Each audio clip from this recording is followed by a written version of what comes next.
Lebih dari 120 film syur atau dalam kategori porno telah dibuat 3 rumah produksi yang dikendalikan oleh satu orang berinisial I. Berjalan selama beberapa bulan, polisi mengendus aktivitas pelaku dan terbukti dalam penggerbegan. Tidak kacangan, pelaku merekrut sejumlah selebgram dan artis tanah air menjadi pemeran. Tanpa kontrak, para pemeran dijebak untuk terlibat dalam pembuatan film. Warga sekitar mengaku kaget rumah yang setiap hari mereka lewati ternyata ladang produksi film porno. Disembunyikan, produksi kerap dilakukan malam hari. Lantas seperti apa proses produksi dan sepak terjang para pelaku? Jurnalis Kompas TV Karima Anissa mengulasnya untuk Anda. Nah, ini Pak RT ya. Selamat RT.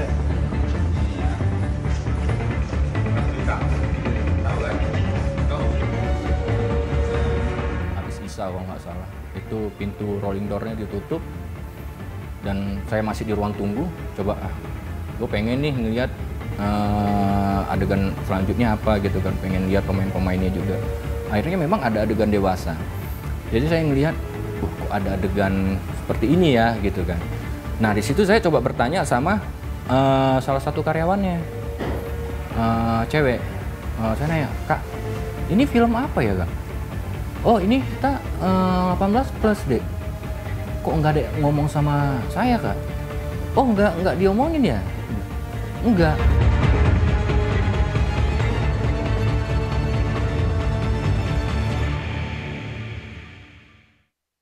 Jagat hiburan di Indonesia saat ini sedang diramaikan oleh salah satu kasus asusila, yaitu adanya rumah produksi film porno yang terdapat di daerah Jakarta Selatan. Rumah produksi film porno bernama Kelas Bintang itu sudah berjalan sejak tahun 2022 dengan 126 video yang sudah dirilisnya dan juga belasan talent yang sudah direkrut. Pihak kepolisian sampai saat ini sudah menetapkan 5 tersangka, salah satunya adalah owner atau pemilik rumah produksi film tersebut yang juga sekaligus produser dan juga sutradara. Tidak hanya itu, sampai saat ini polisi masih memburu 2 saksi lainnya yang juga merupakan talent atau pemain perempuan dari film porno tersebut. Untuk lebih lengkapnya bagaimana sejauh ini penyidikan yang telah dilakukan oleh pihak kepolisian dan juga pendapat dari beberapa pengamat terkait kasus ini, tetap ikuti kami di Gelar Perkara. Inilah salah satu dari 3 rumah produksi film porno, tepatnya berada di Jagakarsa, Jakarta Selatan. Berdasarkan kondisi TKP saat ini, rumah tampak sudah digembok dan tidak ada aktivitas di dalam. Inilah salah satu dari 3 rumah produksi film porno, tepatnya berada di Jagakarsa, Jakarta Selatan. Sebelumnya pihak kepolisian telah mendatangi TKP ini untuk memeriksa sekaligus meringkus 5 tersangka yang telah diamankan pihak kepolisian. Saat ini berdasarkan apa yang saya lihat di TKP, rumah ini nampak sudah digembok dan ini berarti tidak ada aktivitas atau produktivitas yang dilakukan di rumah ini. Selain itu juga untuk kondisi TKP yang berada di Jagakarsa ini, TKP terlihat sangat kumuh, yang itu berarti memang produksi film porno ini sudah dihentikan. Salah satu warga Serengseng Sawah, Jakarta Selatan, Nuraini mengaku dirinya tidak mengetahui bahwa bangunan 2 tingkat yang dekat dengan rumahnya itu merupakan rumah produksi film porno. Menurut keterangan Nuraini, ia sempat melihat beberapa perempuan yang sedang menjalani syuting dengan pakaian agak terbuka. Ketika Nuraini bertanya kepada kru film, mereka menjawab bahwa syuting berjalan untuk ditayangkan ke luar negeri. Tahu sih rumahnya, tapi nggak tahu itu bahwa film porno gitu ya. Taunya saya sinetron buat ke luar negeri katanya gitu. Kalau saya tanya, "Bang ini buat film kemana Bang?" "Ke luar negeri Bu." "Oh pantesan nggak ada di TV." "Iya di TV mah nggak masuk, sini mah keluar negeri, Singapura, Malaysia gitu katanya. Terus di sini syuting nih." Saya bilang, "Syuting pakai rok pendek segini ya?" "Loh pakai rok pendek syutingnya Bang?" Katanya, "Iya biasa buat ke Singapura mah begini Bu," katanya gitu. "Film-film luar senangnya begini-begini gitu, nggak tahu bawa porno gitu kan." Nuraini pun selama ini tidak mencurigai aktivitas yang dilakukan para pemain dan kru film porno tersebut. Bahkan dia menyebut ketua RT setempat juga tidak mengetahui terkait adanya produksi film porno. Nuraini mengaku baru mengetahui hal ini ketika polisi mendatangi TKP. Nggak ada, orang sini nggak ada yang curiga. Cuman ya RT-nya aja juga kemarin nggak curiga. Pas kemarin diwawancara juga RT-nya bilang, saya juga nggak tahu. Dia taunya ngontrak setahun ya untuk film video-video gitu, katanya untuk sinetron. Ya udah saya kasih, katanya gitu kata RT-nya. Andi bukan nama sebenarnya. Terduga pemain film porno ini menceritakan awal mula ia terlibat dalam produksi film porno saat dikontak oleh rekan tersangka inisial I melalui pesan daring. Saat itu ia ditawarkan untuk bermain web series. Setibanya di lokasi, Andi mengaku tidak menaruh kecurigaan apapun karena tidak ada tuntutan lain selain berpakaian kasual. Awalnya saya ditelepon ya, dikontak sama orang deh gitu. Itu tapi memang atas suruhan dari saudara I. Gitu. Nah awal itu dikontak itu di WA itu katanya web series. Nah yang ada di pikiran gue sih, di pikiran saya sih web series ini kayak yang tayang di TV-TV nasional lah gitu kan. Yaudah disuruh siapin kostum, set kantoran, casual apa segala macam, udah dikirimin alamatnya.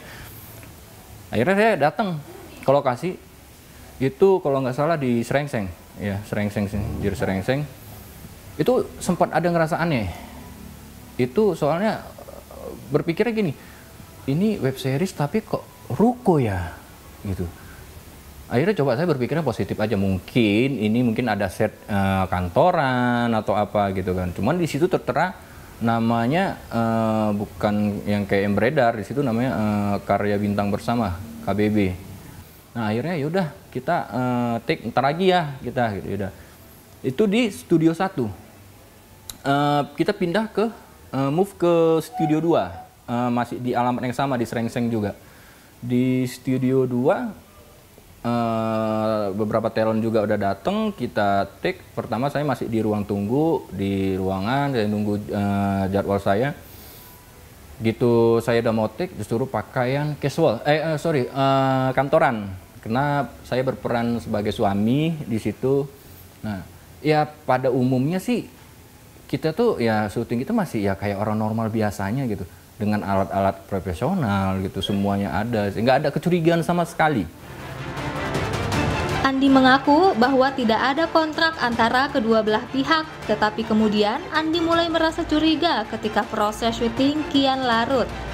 Dari keterangannya saat menunggu, Andi sempat melihat talent lain yang sedang melakukan adegan dewasa. Saat itu ia langsung mengonfirmasi hal tersebut kepada perempuan yang merupakan salah satu kru produksi. Dari keterangannya, kru tersebut mengaku bahwa rumah produksi ini sudah legal dan berbadan hukum. Beberapa scene yang udah dimainin, ya masih normal gitu kan. Tiba habis Isya kalau nggak salah, itu pintu rolling door-nya ditutup, dan saya masih di ruang tunggu. Coba, gue pengen nih ngeliat adegan selanjutnya apa gitu kan, pengen lihat pemain-pemainnya juga. Akhirnya memang ada adegan dewasa. Tapi adegan dewasanya ini bukan berarti yang vulgar ya, gitu. Karena yang mencuat di berita enggak. Jadi saya ngelihat, kok ada adegan seperti ini ya, gitu kan. Nah di situ saya coba bertanya sama salah satu karyawannya, cewek. Saya nanya, Kak, ini film apa ya Kak? Oh ini kita 18 plus deh. Kok nggak ada ngomong sama saya Kak? Oh nggak diomongin ya? Enggak. Ini aman nggak nih film yang saya mainin?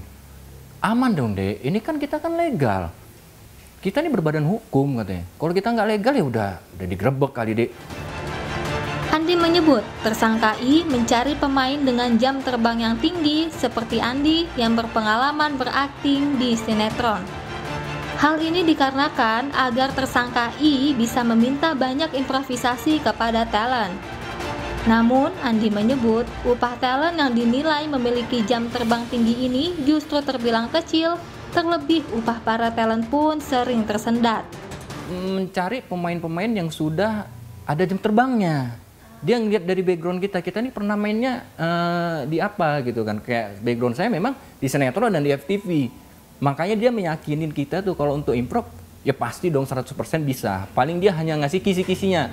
Ini begini, lu harus gini, nanti lu gini, ya lu pinter gimana cara maininnya. Oh oke. Yang beredar ya di semua media, di TV juga dibilangkan 10 juta sampai 15 juta. Itu nggak benar gitu. Apalagi untuk cowok. Cowok itu hanya bayarannya 500.000 per 1 hari. Dan itu juga ada penyendatan gitu. Kasus ini menyorot perhatian sejumlah otorita dan pengamat. Pengamat industri hiburan menilai sejumlah faktor melatar belakangi muncul dan berkembangnya industri film biru ini. Dengan terlibatnya artis dan selebgram sebagai pemain film porno, pengamat menilai ada faktor lain selain ekonomi.